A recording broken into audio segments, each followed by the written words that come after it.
The projector screen faded to black, but the footage of my brother pouring industrial bleach into the vintage reserve was already burned into the retinas of 300 investors. The silence in the tasting room was heavy, suffocating.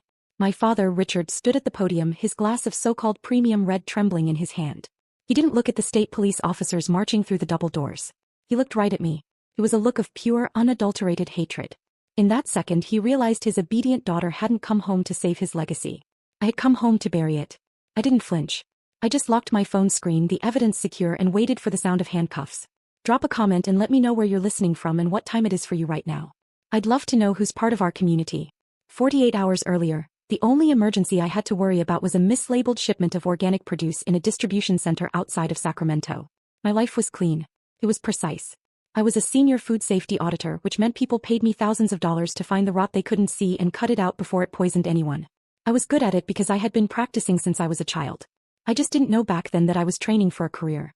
I thought I was just surviving my childhood. My phone rang at 2 in the morning. The screen lit up the dark hotel room with a single word. Mom. I stared at it. I hadn't spoken to Susan in 6 months, not since I declined the invitation to my sister Samantha's engagement party because I refused to be a prop in their family photo ops. I knew I shouldn't answer. I knew nothing good happens at 2 in the morning. But the ringing wasn't just a sound. It was a hook dragging me up from the mattress. I swiped answer. I didn't say hello. I just listened. Susan was sobbing. Not the polite, manipulative crying she used to get a table at a booked restaurant, but real, ugly, gasping sobs. It's your father, she choked out. Lauren, it's his heart. He collapsed in the cellar. The ambulance just left. My chest tightened. Is he alive? He's in critical condition, she wept. The doctors say it was a massive cardiac event induced by acute stress. The bank called yesterday about the loans and he turned gray, Lauren. He just dropped. Stress. The universal solvent for my family's problems. It was never their bad decisions. It was always the stress of the world attacking them. But a heart attack was different. You can't fake a flatline. Or so I thought. I need you to come home, she begged. He's asking for you. He's scared, Lauren. He keeps saying he can't leave the business in this mess. Please. Just come home. I should have asked for the hospital name. I should have asked to speak to a doctor. I should have stayed in my clean, safe hotel room and finished my audit. But I didn't. I got up and started packing. That is the invisible chain of the survivor. You spend years cutting them off, building walls, rewriting your phone number and telling yourself you are free. You think you have escaped the gravity of their dysfunction. But family loyalty is like a phantom limb. You cut the arm off years ago to save the body, but when the storm comes, you still feel the ache in the wrist that isn't there anymore. It's a ghost pain that demands to be soothed. It overrides your logic. It bypasses your brain and hits you straight in the nervous system. I felt that ache now. The terrifying, irrational hope that maybe this time the emergency was real. Maybe this time they actually needed me, not just what I could do for them. Maybe facing death had changed him. I drove to the airport in a daze, the phantom limb throbbing with every mile. I left my career, my schedule, and my peace behind. I boarded the first flight to Napa, telling myself I was going to save my father. I didn't know yet that I was flying straight into a trap designed to kill the only good thing I had ever built. My integrity. The Heritage Winery looked exactly like the brochures my sister Samantha sent out to high-end travel agencies. The vines were manicured, the tasting room was draped in wisteria, and the late afternoon sun hit the stone facade just right. It was a perfect rustic illusion designed to separate tourists from $40 for a tasting flight. But I was an auditor. I didn't look at the facade. I looked at the cracks in the foundation. I walked straight past the tasting room and up to the main house. I expected a hush. I expected the smell of antiseptic and the beep of monitors. Instead, I smelled rosemary and garlic. I pushed open the door to the master bedroom. My father, Richard, wasn't hooked up to a ventilator. He was sitting in his leather armchair, a napkin tucked into his collar, cutting into a medium-rare ribeye steak. A glass of our reserve Cabernet sat on the side table. He looked up, chewing slowly, and didn't even have the grace to look embarrassed. "You made good time," he said, swallowing. "Samantha said you'd be here by 4. I stood in the doorway, my suitcase handle gripping into my palm. "You're eating steak. The doctor said I need iron," he said, gesturing with his fork.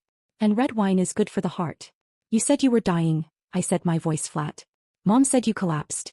"I did collapse," he snapped, the narcissism flaring up instantly. "From the weight of carrying this family. From the stress of keeping this roof over everyone's head while you play food police in the city. My heart is a ticking time bomb, Lauren. And do you know what holds the detonator? The bank. They're calling the loans." "So you dragged me here to ask for money?" "No," my mother Susan said, stepping out of the bathroom with a fresh bottle of wine. She looked tired, but her eyes were sharp. "We don't need your money, Lauren. We need your signature." They explained it like it was a minor paperwork error. A clerical mix-up. They had a shipment, a large one destined for a major distributor, that had been flagged for quality inconsistencies.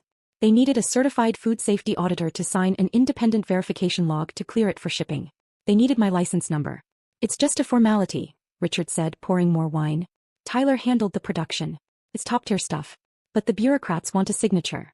Show me, I said. My brother Tyler was waiting for me at the loading dock. He looked like he hadn't slept in 3 days, his eyes manic and bright. Hey sis, long time. Ready to save the empire? He led me past the gleaming stainless steel tanks of the public tour route and unlocked a heavy metal door marked Storage B. The smell hit me first. It wasn't the yeasty, fruity smell of fermentation. It was the sharp chemical sting of industrial bleach masked by heavy floral perfume. What is that smell? I asked, pulling my scarf over my nose. Cleaning agents, Tyler said dismissively. We run a tight ship. He flipped the lights. The warehouse was filled with rusted vats that looked like they had been salvaged from a scrap yard. Hoses ran across the floor through puddles of stagnant water. But the centerpiece was the assembly line. Bottles were moving down a conveyor belt. They weren't empty. They were full, dusty bottles with faded labels. A machine was stripping the old labels off. A second machine was spraying the bottles with a high-pressure solution. A third machine was laser printing new codes onto the glass. Lot 429. Vintage 2024. I walked over to a pallet of the raw material. I picked up a bottle waiting to be stripped. The label was peeling. The date was from 6 years ago. The liquid inside was cloudy. I uncorked it. The smell of vinegar and mold made me gag. This is spoilage, I said, my voice trembling with professional horror. Tyler, this is vinegar. It's rot. You can't sell this. We don't sell it like that, Tyler said, leaning against a vat of what looked like pool cleaner. We fix it. We run it through a charcoal filter to strip the color and the taste, then we add the flavor profile back in. Tannin powder, oak extract, a little red dye number 40. Good as new. That's not wine, I whispered. That's poison. It's recycling. Tyler laughed, spreading his arms like he was a visionary. Do you know how much wine gets thrown away by distributors just because it's past its prime? It's wasteful, Lauren. We're being eco-friendly.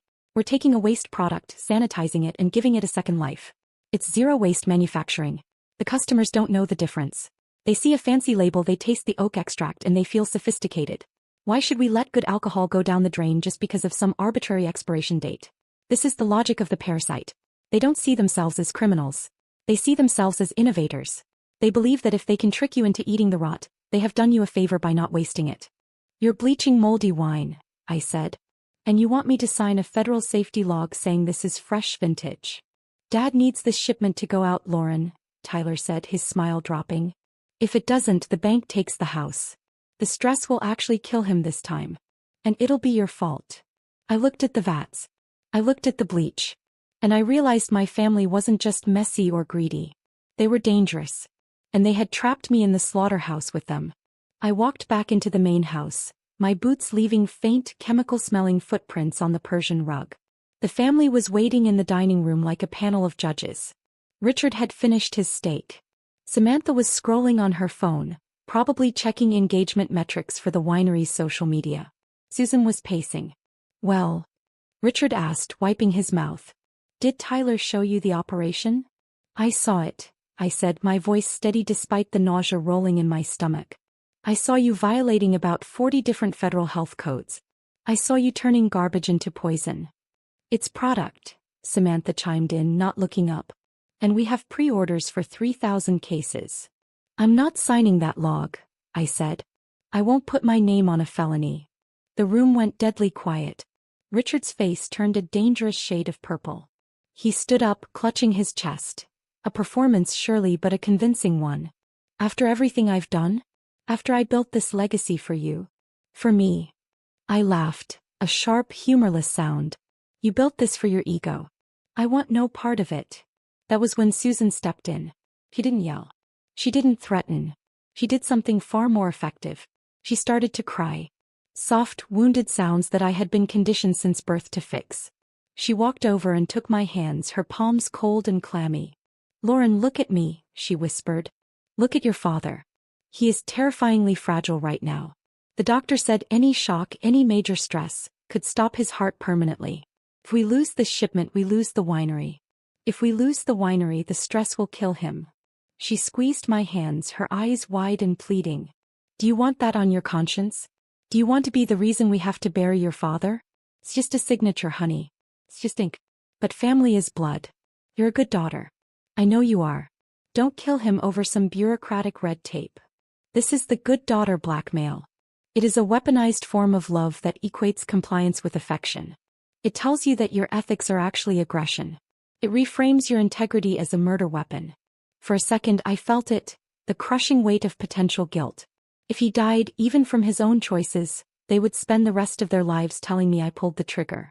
I looked at Richard panting in his chair. I looked at Tyler leaning in the doorway with a smirk. And I realized something crystalline. I couldn't save them. They were already dead. They had drowned themselves in their own greed years ago. The only thing left to decide was whether I would let them pull me under with them. I took a deep breath and I let the daughter part of me die. In her place, the auditor stepped forward. Calculating. Methodical. I didn't pull my hands away. I softened my expression. I lied. Okay, I said, letting my shoulders slump as if defeated. Hey Mom. You're right. I can't let that happen. Richard exhaled, the tension leaving his body instantly. I knew you'd see reason. But I can't just sign a blank log, I added quickly, pivoting into the trap. The state auditors aren't stupid.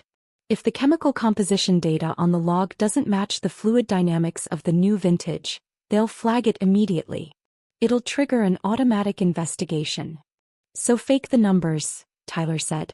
I can't fake them without a baseline, I said, channeling every ounce of professional authority I had.